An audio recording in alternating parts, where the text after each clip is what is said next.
Thank you, Vice President Harris, for this kind invitation, and good afternoon, everyone. My name is Maria Isabel Vallivian, and I am the Executive Director of the ACA Child Development Center, a community-based nonprofit located in Annandale, Virginia, which provides affordable, high-quality early education to children ages 3 months to 5 years. Madam Vice President, I am honored to introduce you today as the administration makes a historic commitment to increase funding for early care. From the bottom of my heart, I applaud you for your efforts to make early childhood education a national priority. If parents and young children don't have access to high-quality early education, the road to fully reopen the economy post-COVID-19 becomes that much more difficult. I am sure you will agree that childcare and ECE investment is a national security and economic imperative. If America is to continue to lead the world, it needs a well-educated, healthy, and resilient workforce. And this begins with infants, toddlers, and preschoolers.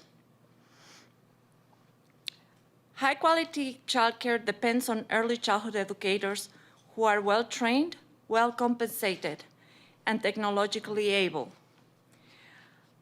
This is why we're doing this at ACA. We invest in professional development and improve wages of our teachers, recognizing their skills as essential workers and ensuring children have equitable access to high-quality care. Prior to the pandemic, childcare providers were operating on small margins. ECE educators themselves were making so little that half-access welfare, and families, especially living in low-income homes, struggled to gain access to high-quality early care. The pandemic has made this crisis worse and forced many childcare providers to close.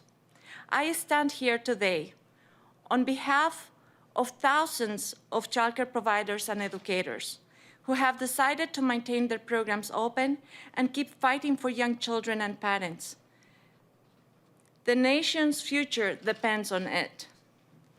Having been in this field for more than 25 years, I have had the pleasure to see the fruits of my work. The young children I helped educate continue to be connected to ACA, and many return as adults with a college degree, and most importantly, as contributing members of society. It is that time that childcare providers and ECE educators receive the support they need to do their jobs well. Madam Vice President, with the administration's renewed childcare and ECE commitment, you will make this a reality. We as a country must come together and bring our best to ensure that every child grows knowing that they are worth the time, the effort, and the investment. They deserve nothing less.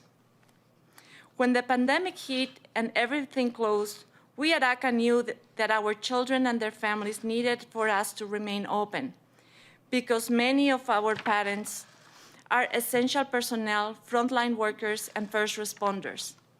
But we realized very early that we could not do this alone. To face this challenge, we reached out to our community at large, starting with Virginia's governor and First Lady, Fairfax County government, the private sector, and foundations, as well as the 27 churches and hundreds of volunteers that are part of ACA. And yes, we sought help from the administration and received a PPP loan. In short, we took an all-hands-on-deck approach, thinking outside of the box, and it worked. And now, I have the high honor of introducing the Vice President of the United States, a champion for children, childcare providers, and educators, my friend, Kamala Harris.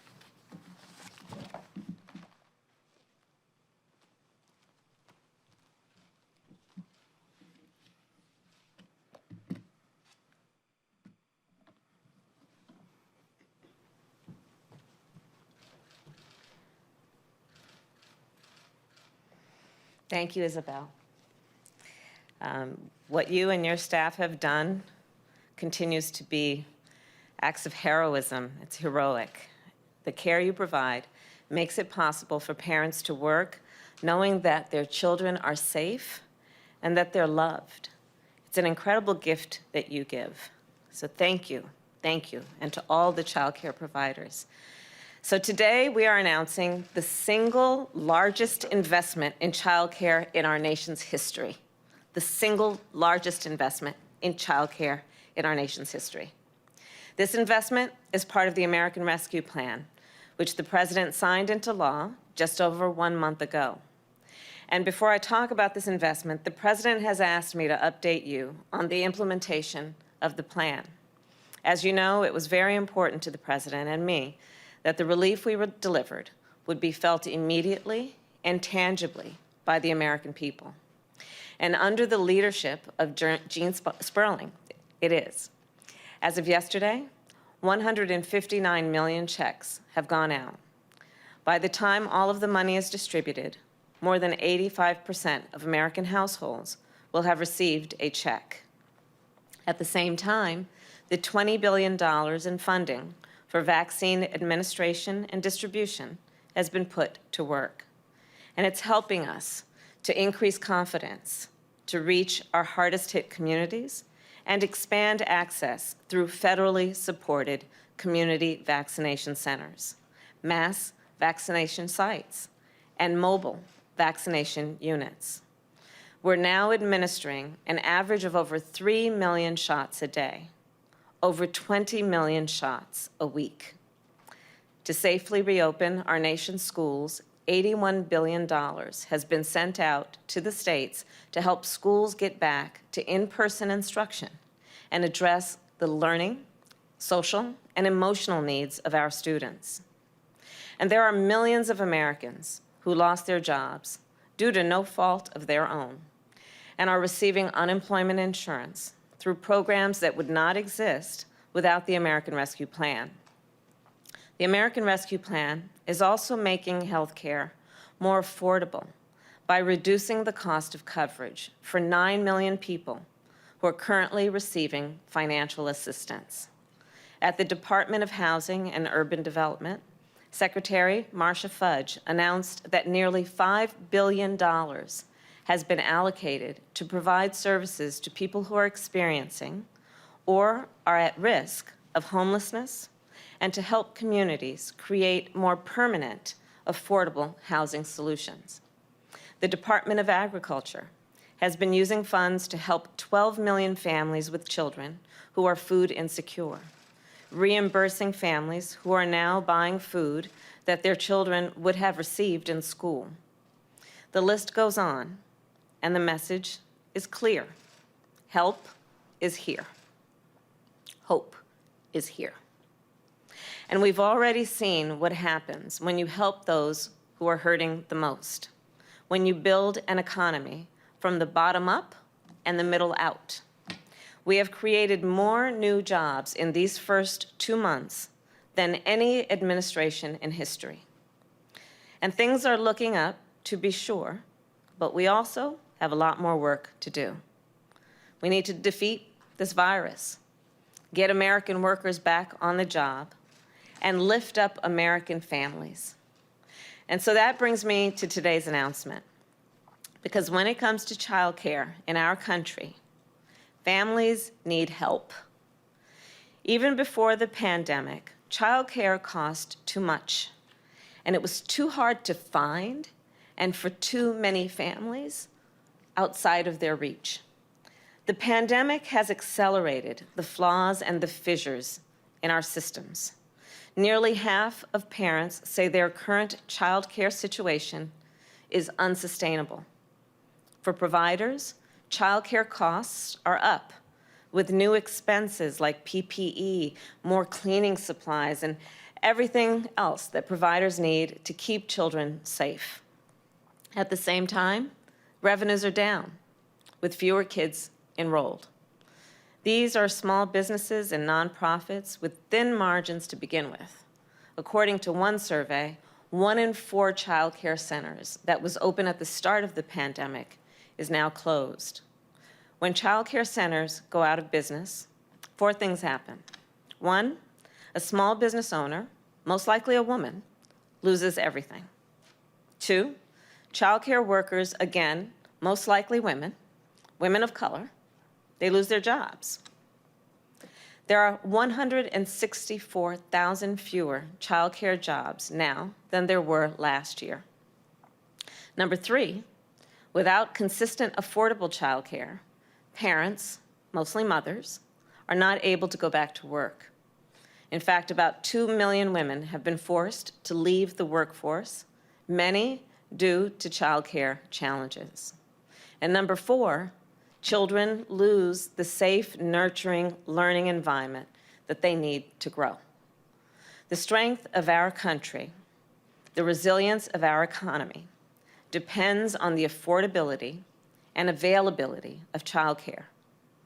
Today, we are enrolling $39 billion and announcing $39 billion that will go to states and tribes and territories. These funds will help child care centers and family child care providers to reopen or stay open by helping to cover rent or mortgage payments, utility, and insurance payments. They will help providers as they take the steps needed to provide safe and healthy learning environments, including purchasing masks, improving ventilation, and making other changes that allow for physical distancing. These funds will also help providers keep people on the payroll or rehire those who have been laid off. All told, with these funds, states can help hundreds of thousands of providers, serving more than 5 million children. The American Rescue Plan is also making child care more affordable for families in 2 big ways. It gives states enough funding to provide over 800,000 families with subsidies to pay for child care. And it dramatically expands the Child and Dependent Care Tax Credit, which allows families to get back as much as a tax credit for as much as half of their spending on child care for children under the age of 13. So if your family is making less than $125,000 a year and you pay $8,000 a year for child care for one child, you can get $4,000 off of your taxes. Families who don't owe a lot in taxes will still get the full benefit. And families who make more than $125,000 a year can still receive a partial credit. Again, this is a dramatic expansion and a significant help for more than 7 million families. We will be releasing information soon on how parents can claim this tax credit for next year. Taken together, this historic investment will give child care providers a chance. It will give child care providers and workers a lifeline. And it will give parents peace of mind. So you may know my mother was a breast cancer researcher. In fact, she had 2 goals in her life: to raise her 2 daughters and end breast cancer. And every weekday and on many weekends, my mother went to work in the lab. And when she did, my sister and I would walk 2 houses down to the home of Mrs. Regina Shelton, who became a second mother to us, and who also ran a child care center.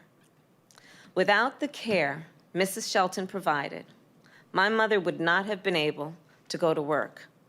Without the care that Mrs. Shelton provided, my mother would not have been able to make the contributions that she did in the effort to find a cure for breast cancer. And I tell you this to make probably an obvious point. For many, many people, and many women in particular, child care has often been the prerequisite for their ability to work. And for many others, child care is their work. And that's why in America, child care should be readily available and affordable for all of those who need it. Child care workers should be paid fairly and treated with dignity and respect. And small business owners who run child care centers must be fully supported. We have a lot of work to do. We have a lot of challenges ahead.